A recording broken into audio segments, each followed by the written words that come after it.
Chapter 184 Value of Humility. The mighty huntress stared at the stone saint, her hand hovering in the air, ready to grasp the shaft of the spear. Her beautiful hazel eyes were full of tension and dark anticipation. The contrast between that fierce pose and the fact that she was still comfortably wrapped in a blanket was so funny that Sunny couldn't help but snicker. "Gee, relax. Haven't you seen an echo before?" Effie blinked. "That thing is yours? Wait, you got an echo?" He gave her a nod and gestured at the stone saint. "Yes, I did. Meet Saint. Ain't she a beauty?" The huntress stared at the taciturn creature, then scowled with outrage. "You lucky bastard! You do know that I haven't even caught a sniff of an echo after 3 years in this pit? How dare you get one before me, huh?" Sunny laughed. "Actually, this was my second echo. The first one got killed in the labyrinth." Effie glared at him for a long time, then shook her head with an expression of utter dejection. Finally, she turned to the shadow and studied her. "Wait, is she what I think she is?" Sunny nodded. "Yeah." The huntress stood up from the bed and, leaving the blanket behind, walked barefoot around the stone saint. She studied her from all angles and then said, "How the hell did you manage to kill one of those things and survive?" Sunny, who had found himself involuntarily studying Effie from all angles as well, blinked a couple of times and shrugged. "Actually, they got wiped out by a group of fallen. It was an epic clash, to say the least. I just happened to be there in time to finish one off. And here we are." Effie stared at the shadow with admiration. "What class is she?" Sunny smiled. "Awakened monster. But I watched her kill 2 fallen beasts, so I'd say she's an elite among her peers. Anyway, you can see how it's not impossible to hunt 3 monsters in one night with her by my side. I studied them in advance, of course. That's why we were so fast in dealing with them." The huntress crossed her arms, thought for a bit, then gave Sunny a strange look. "Why are you showing her to me? With how paranoid you are, I'd expect you to keep such a treasure hidden." He stood up, lingered for a moment, then said, "With what I have planned, showing her to you is sort of a requirement." Effie grew silent, then gave him a mischievous smile. "Ah. Sorry to disappoint. Don't get me wrong, I'm up for all kinds of fun. But, Sunny, nightmare creatures is where I draw the line." He frowned, not quite getting what she was talking about. Then, his eyes widened. "What? What kind of a degenerate are you? Training? I wanted to use her for training." The unruly huntress blinked innocently. "Training? Sunny, there's nothing wrong with being a bit inexperienced at your age. In fact, it's quite charming. You don't need to resort to this kind of thing, you know." "Inexperienced? Who are you calling inexperienced? I'm plenty experienced. Wait, crap. What are we even talking about?" Dying from laughter, Effie left Sunny to fume with outrage and walked over to the makeshift kitchen while shaking her head. Soon, the tantalizing smell of roasting meat filled the air. "I'm going to kill her. Should I kill her? It's going to be pure self-defense, anyway. A week of this will be the death of me." With a sigh, he tried very hard to calm down. When his thoughts returned to their usual cadence, Sunny stood in front of the stone saint and slowly exhaled. It was time to learn. On his way back to the cathedral, Sunny had made a hard decision. He decided not to augment his body with the power of the shadow during his practice with the stone saint. Even though he knew that this was going to bring him a lot of pain in the future, he was adamant about his choice. There were several reasons why he wanted to face his pet monster with his own physical ability and nothing else. The first and most simple reason was that Sunny knew that the shadow would not always be there when he needed it. Just like during the battle against the Spire Messenger, when it had been away scouting, circumstances in which he was going to have to rely on nothing but his own prowess were bound to happen. Not to mention that it had been his own reflexes, and not the shadow, that saved him from being cut in halves by the Black Knight. The second reason was less evident. It had to do with the existing hierarchy of power in the Dark City. At the very top, there were the fallen. Beneath them, those creatures that were merely awakened. And at the very bottom, sleepers. Any fight that a human could face in that cursed place was going to be against an overwhelming force. With time, Sunny had adjusted to this reality and was able, these days, to face the lower classes of the awakened abominations on almost equal terms, with the help of the shadow. He was still weaker, but not by that much. However, deep down he knew that, sooner or later, he would be forced to fight against fallen enemies. And he was also almost sure that he would have to cross swords with humans that had saturated their cores to the brim with soul essence, and were thus much stronger than him. For that reason, his experience hunting monsters who were not much stronger than his augmented self was actually an impediment. It dulled his edge and made him forget what it actually meant to struggle against an enemy who was leagues above him, the knowledge and mindset that he desperately needed to retain to have a chance of surviving the future. He had to keep himself humble. And lastly, there was one truth that he had learned during these 6 months on the Forgotten Shore, and it was that nothing was more beneficial to one's growth than fighting against a superior opponent, especially if that fight ended in your loss. One defeat taught a person more than a dozen victories against weaker enemies would. The problem was that, in this cursed place, any defeat meant death. So Sunny actually had little experience losing to someone. From start to finish, he tasted loss only 3 times, once in a battle against the Carapace Centurion, once when he had faced Nephites under the branches of the Soul Tree, and once in this very cathedral, when the Black Knight's sword had sliced his stomach open. Each of those defeats taught him more than anything else did. So, having the opportunity to fight with a monster who was much more powerful than him, and yet had no desire to kill him, was an extremely rare and precious opportunity. That's why Sunny steeled himself and let the shadow rest on the floor while he faced the Stone Saint. Taking a deep breath, he summoned the Midnight Shard, assumed a defensive stance, and looked the menacing Stone Knight right in the eyes.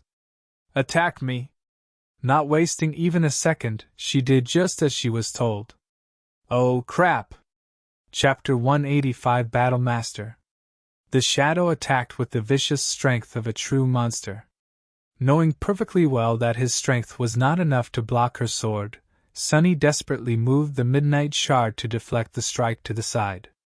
The countless hours of practice and hundreds of thousands of times he had repeated his katas had not been in vain. His body moved with lightning speed, placing the blade in the path of the Stone Saint's weapon at just the right angle. Feeling the impact reverberate in his bones, Sunny gasped from the pain and stood his ground. Guided by the Midnight Shard, the Shadow's sword glided to the side and missed his body by a wide margin. However, before Sunny had time to congratulate himself, the Saint simply continued moving forward and slammed into him. Being hit by her shield felt like crashing into a stone wall at high speed. Flying back, Sunny impacted against an actual wall and rolled to the floor. A small yelp escaped from his lips. Getting distracted from her food for a moment, Effie glanced at him and called, "Sunny? You're alive?" He weakly raised a hand and brought his thumb and index finger together in the shape of a circle. "Yeah." The huntress smiled. "Good. Don't die yet, all right? It's going to be really inconvenient for me to get out of here without your help." Sunny gritted his teeth. "Is that all you care about? I'll try." Slowly rising to his feet, he staggered and had to lean on the wall for balance. The Stone Saint returned to her spot and stood there indifferently, not paying any attention to his furious glare. With a heavy sigh, Sunny walked back to stand in front of her, raised the Midnight Shard, and spat. Again. Over the course of the next few days, Sunny often wondered if he had really gone mad. Otherwise, why would he willingly subject himself to this torture? Paendier Novel. His life now consisted of only 3 things: spending time with Effie, practicing with the Stone Saint, and exploring the cursed ruins. Out of the three, the time he was spending in the deadly maze of the Dark City was by far the least dreadful. He even found himself enjoying it a great deal. Once you begin thinking about a cursed ancient ruin teeming with abominable creatures as a comforting place, you should really start thinking about your life choices. And yet, Sonny knew that he was on the right track. Painful as they were, his training sessions with the menacing shadow had turned out to be even more advantageous than he imagined. Every bruise, every cut, every drop of blood that he spilled was making him stronger. After a long period of stagnation, his technique was finally improving again. And it was doing so with noticeable speed. The best thing about it was that he had not even scratched the surface of the immense didactic potential of the Battle Master attribute. For someone like him, who had never received a formal education in combat, it was simply a boon. It was a hidden treasure. Back when he had observed the shadow in the fight against the Carapace Centurion, he had noted her distinct battle style. The taciturn creature fought with the firmness of stone, combining flawless defense with devastating offense. Each action was efficient and perfectly calculated, with blocks, dodges and deflections leading into deadly riposts. It was solid, indomitable, and inevitable. However, this was not the only battle style that the Stone Saint was perfectly proficient in. Rather, it was something that she used based on her current weapons and opponents. Back when her original fought against two harrowing fallen beasts, her style was reckless and brutal, disregarding any form of defense in favor of an endless onslaught of vicious attacks. Although there were some foundational similarities between them, these two techniques were vastly different. It seemed as though she was able to switch between countless styles to suit the situation. Sonny couldn't wish for a better sparring partner. His own style, or rather, the kernel of one that had been given him by Nephice, was flowing and unpredictable. It focused on adaptability and making it impossible for the enemy to anticipate your next move. The more Sonny fought against the Stone Saint, the more he realized how extraordinary it actually was. However, it didn't mean that this style couldn't be improved. In fact, Sonny suspected that it was actually designed with the intention of being able to incorporate various elements from other sources. If so, it was a perfect foundational style to learn. All of this made him wonder where this strange style had come from, and if Changing Star had taught him its basics for a reason. In any case, he was determined to make sense of it, improve his mastery of the things he had already learned, and begin to incorporate elements of Stone Saint's stark technique into his own. However, this was easier said than done. At first, fighting against the menacing shadow appeared to be almost impossible. Every time he gave her the command to attack, he would inevitably end up on the floor in mere moments, groaning and consumed with pain. His whole body was bruised black and hurting terribly. If not for the tenacious enhancement of the blood weave, Sonny did not know if he would have been able to continue. Or at least continue at an acceptable rate. With its help, however, the speed of his recovery was considerably faster. It was almost inhuman. Because of that, he was able to train more intensely and for longer periods of time. Just as he had expected, every defeat taught him something new. Losing to a superior opponent was the best way to improve, indeed. Back in the real world, many people were foolishly obsessed with their pride and lived for nothing but to achieve victories against others. Not Sonny, though. He was perfectly content with losing time after time, as long as he continued to become stronger with each loss. The only person he wanted to defeat was the version of himself from the last fight, over and over again. Just like that, he had slowly begun to put up at least some resistance to the Stone Saint. At first, he was happy with being able to deflect one attack. Then two. Then several. Before too long, he stopped counting the number of attacks and started counting the number of seconds he remained on his feet. It was just a couple at first, then 4 or 5, then a dozen. Finally, he was able to fight with the menacing Stone Knight for vast amounts of time, sometimes even up to a minute. Even Effie seemed to be impressed. She usually paid little attention to his training, but after some time, Sunny noticed her glancing in his direction more and more. At first, he thought that the unruly huntress simply enjoyed watching him suffer in his suffering, but then he realized that she was actually trying to learn from his mistakes, too. Sunny didn't mind. His movements slowly became more confident, purposeful, and precise. His body, while damaged and bruised, was brimming with strength and agility. He was maturing. It was then, when his spars with the shadow turned less one-sided, that Sunny noticed something strange. And when he did, everything changed. Chapter 186 Eureka. It took Sunny a long time to perceive the anomaly for several reasons. To begin with, it was so subtle that it was almost impossible to notice. His whole mind was concentrated on the thoughts of battle technique and styles, and still, he only saw it by accident. The second reason had to do with his decision to face the Stone Saint without the augmentation of his aspect ability. Because of it, the shadow had nothing to do. It returned to acting as a proper shadow and obediently repeated his every movement while he fought.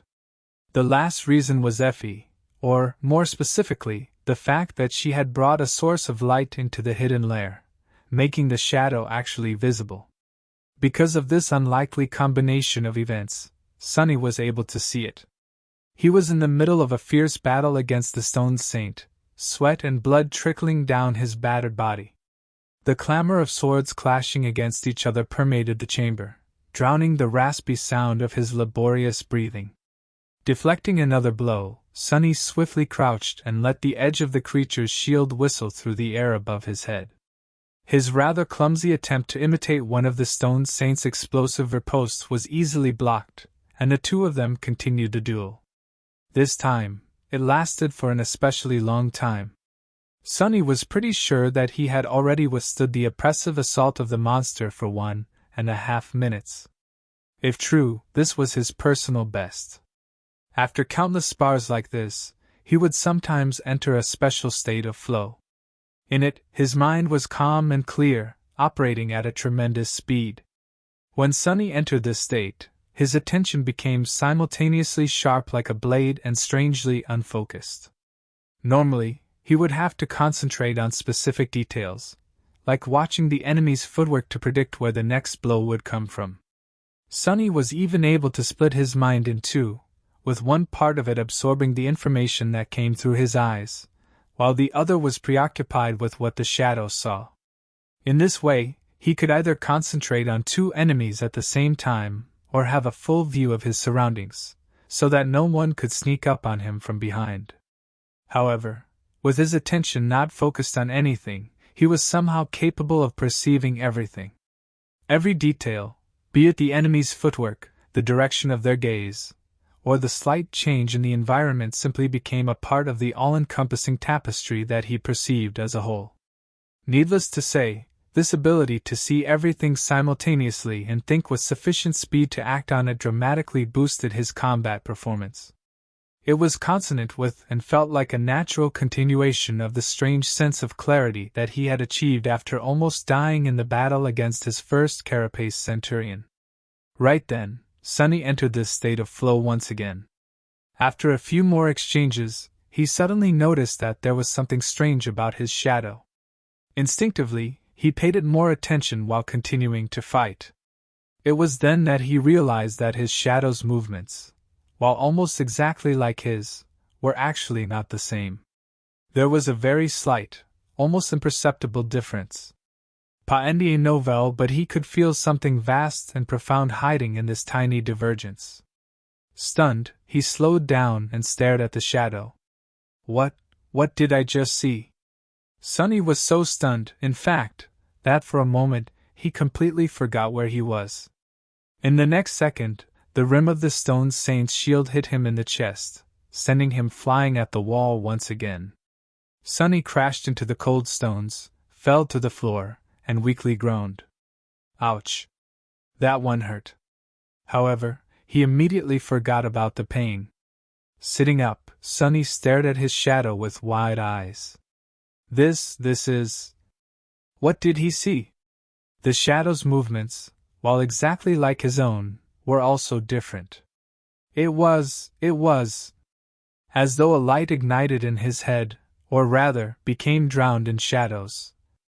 Sunny suddenly had an epiphany.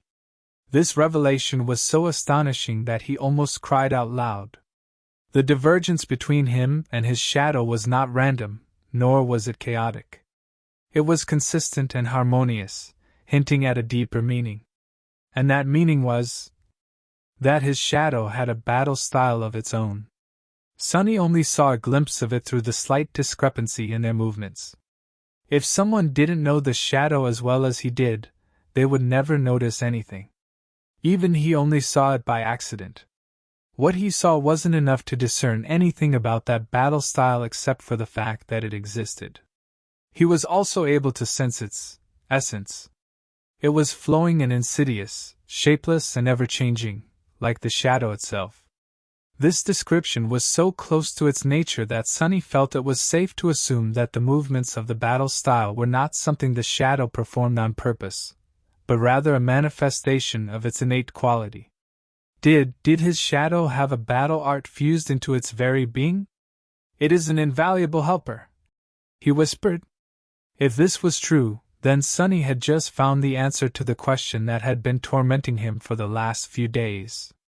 While the battle style entrusted to him by Nephites was versatile and deadly, and the technique of the Stone Saint was indomitable and oppressive, they were not his own. No matter how much he practiced them, he felt that there was something missing.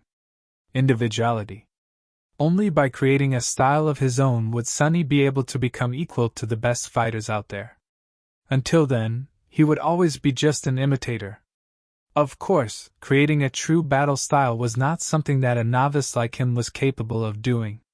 More than that, there was a difference between knowing that the mysterious shadow style existed and actually understanding what it was. But still, it was a beginning. If he learned the secret hiding inside his shadow and combined it with the flowing adaptability of his current style, what would the result be? Standing up, Sunny spat a mouthful of blood, wiped the sweat off his brow and walked over to his tormentor, the Stone Saint. Raising the midnight shard, he gritted his teeth and said, "Again!" Soon, the clang of swords resounded in the hidden chamber once more. Only this time, Sunny paid close attention to his shadow.